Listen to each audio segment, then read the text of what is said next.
my understanding is that China today represents this strange blend of capitalist, but also people and state-owned, state-intervening economics. So I'm wondering how that comes out of Mao, if I'm roughly correct in my assessment.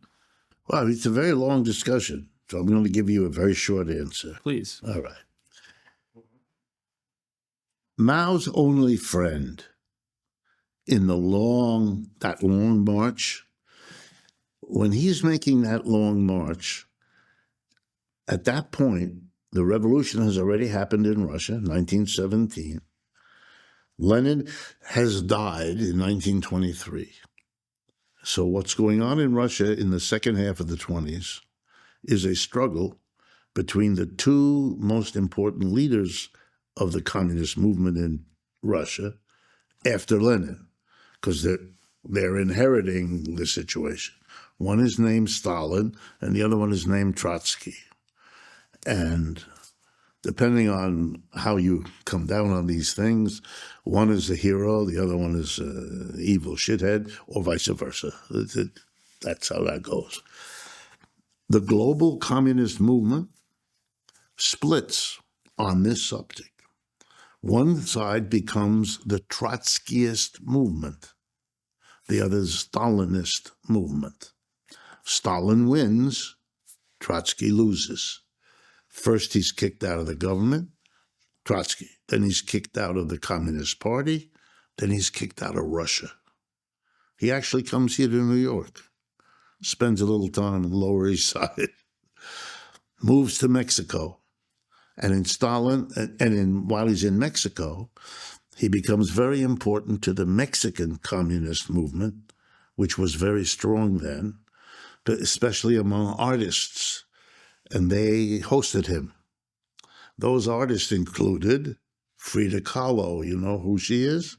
See, again, Americans know all about Frida Kahlo, but that she was the hostess of Trotsky and probably slept with him more than a few times is a carefully cleansed to avoid any notion that, it's just there are three great muralists, one of the greatest Mexico-produced muralist painters. People, paint the wall, a muralist. Diego Rivera, the husband of Frida Kahlo. David Siqueiros and Ortega. If you go to the New School University, just a few blocks from here, there are murals up on the top of the building painted by Ortega. All over the Northeast here are painted by Diego Rivera, the Mexican. Rockefeller was one of his patrons. These are all communists. Siqueiros, Ortega, Diego, Kahlo, all communists, all Trotskyite friends of that. Stalin sent someone who killed him with an ice pick in his head. Ice pick. I do remember that. Very famous. So he's gone. Stalin takes over Russia, but Stalin and Russia help Mao. He's a communist. He's in China. It's a long shot. It's a few of them, hunted by the government army, but they got support. So they were very loyal to the Soviet communists, who kept helping them and helped them all through the Civil War. And one of the reasons Mao won the Civil War is he had some support from Russia, from communist Russia at that time.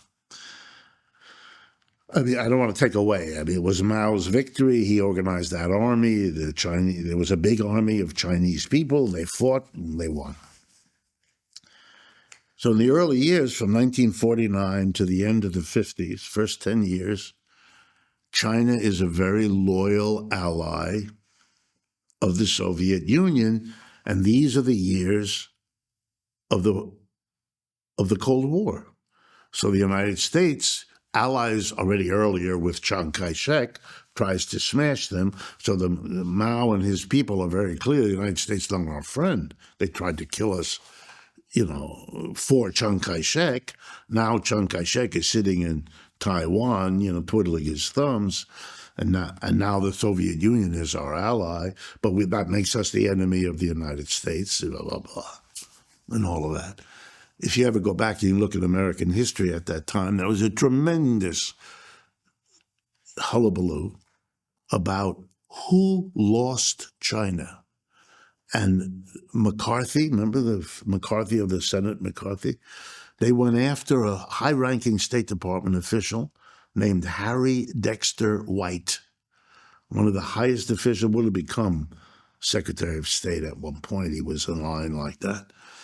But they hounded him out because they found him to have been, as a young man, he went to a Communist Party event or something. They had him. And so he sold out the United States, and that's why we lost China. The idea that the Chinese had something to do with this, Americans can't have it. It's all about us. Anyway, so Harry Dexter White was blown out of the water, and the Chinese became officially bad. However, by that time, the revolution, being grounded in agriculture, had undertaken a number of experiments unlike anything the Soviets had done. Mao felt it was necessary. One of them, toward the end of the 1950s, was the commune movement in China. And under Mao's inspiration, they formed commune. I mean, the word communism suggests something that you would set up communes in which people's relationship with one another is communal, not hierarchical. That's a long story of how they worked for several years. My master's thesis at Stanford is an analysis of the commune movement in China. That's what I did. Because I wanted to learn about it. This gave me the opportunity to learn. I wrote a senior thesis. At Harvard, if you got very good grades, you could sign up for either magna cum laude or summa cum laude. And if you signed up for either or both of them,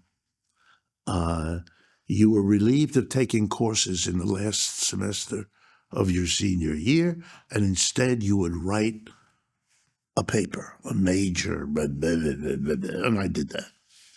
And there I studied the rise of Hitler. That was that's my family. So I wanted to understand how did it come down on my mother and father to shake up their lives. By the time I was at Stanford, which was just a year later, I was on to studying China. And long story short, what Mao's experiments did was to freak the Russians out. And there began a tremendous, the German word, Spaltung, which comes from Freud. Splitting took place. For some years, China and Russia denounced each other. They even had military skirmishes on the Chinese-Russian border, shooting at each other. It then died down, but it was a split that meant that the global communist movement also split. There were those who went with the Soviet Union, and there were those who split off and became known as Maoists. That didn't exist before. In the great revolutionary upsurges of 1968 in France, when Charles de Gaulle was driven out of, I don't know if you know, the students arose in France, reached out and said to the working class, join us in a revolution. In those days, the French Communist Party picked up 20% of the vote in every election. Very, very powerful. And the students went to the communist workers and the Trotskyite workers who were also, and are still in France, important. And there was an alliance. And between the workers and the students, the chief of police of Paris went on the television and said to the government, if you come down on the students and workers, I can't be on your side, and neither will the police. De Gaulle got in an airplane, left France, went to an American air base in Germany to wait. I mean, that's how close it came. Though the leaders of that were not the conventional Communist Party, which was afraid of doing that, but the Maoists went. The Maoists took over. And because they did, Mao came into the consciousness of the French people, brought by this revolutionary thing. Well, who was impressed? Louis Althusser, my teacher. Jean-Paul Sartre, never the same after that. Foucault, never the same after that. I could go on. Jacques Lacan, all of them. Many of them were Maoist, young students caught up in it. And they then read Mao, and they thought Charles Bettelheim, I don't know if these names mean anything to you, leading intellectuals all around the country. They then began to study Mao and to study what he had done. And they began to go to China to offer advice, to give them the benefit of what the West had taught Marxists. So this was invaluable.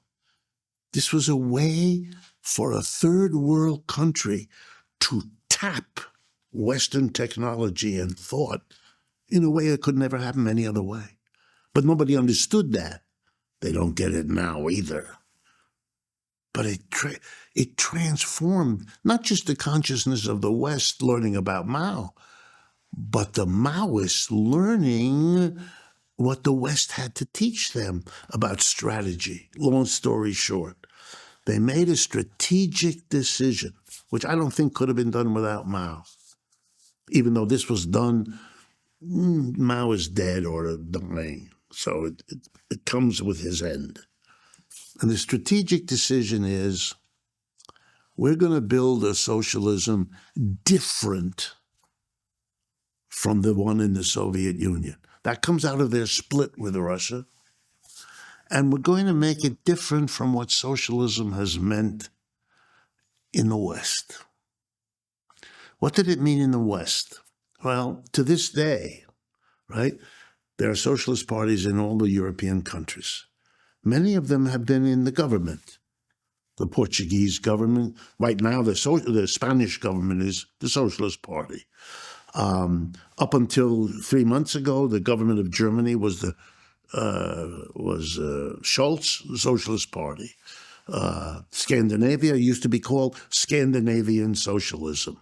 When Bernie Sanders explains what he means by socialism, he refers to Denmark. That's the socialism in which the government is very active, very regulatory, taxes a lot, and provides a shitload of public services, but leaves the private capitalist sector pretty much in private hands. Right? That's a kind of socialism. I mean, it's called socialism. Even here in America, people the post office is socialist. They understand the government does something, could be socialist. Stupid, but okay. Americans don't understand this stuff very well. The other sample is the Soviet Union, in which the government comes in and says, we're not going to simply tax. We're not going to simply regulate. We're going to take over. We're going to own and operate the enterprise as a state entity. Okay? Soviet Union did that with its entire industrial apparatus and with a good chunk of its agriculture, too. Not all of it, but a good chunk. State farms, which are different from collective farms, those are private. By the way, what Americans don't understand that Russia never abolished private property, ever. It's always been an important part of their economy, always, and that the state was limited. But relative to anything in the West, the state is a very big player. China didn't do either one of those. China is unique because it's a hybrid. China is 50% state-owned and operated enterprises and 50, not exactly 50, but roughly 50-50 private, all under the control of a powerful government, which is in turn under the control of the Communist Party. That's a unique structure. Russia didn't have that. Russia never allowed half of its industry to be private. And the Scandinavian socialists never allowed their socialism to include an immense governmental sector. In American mentality, it's large because relative to ours, it's bigger, but it was never very significant. That's why there have always been Swedish millionaires, billionaires, and all of that. They've allowed all of that. China now allows it also. I mean, the private sector includes Jack Ma and other big billionaires. But it's a unique model, not the Soviet. They broke from that. Mao broke from Russia in the late 50s, early 60s on these fundamental questions, opening that space. You know, other countries didn't do that. North Korea didn't do that. Cuba even didn't do it. Vietnam didn't do it. The Chinese did it. Now Vietnam does it, following the Chinese model, because China is so important and Russia has disappeared.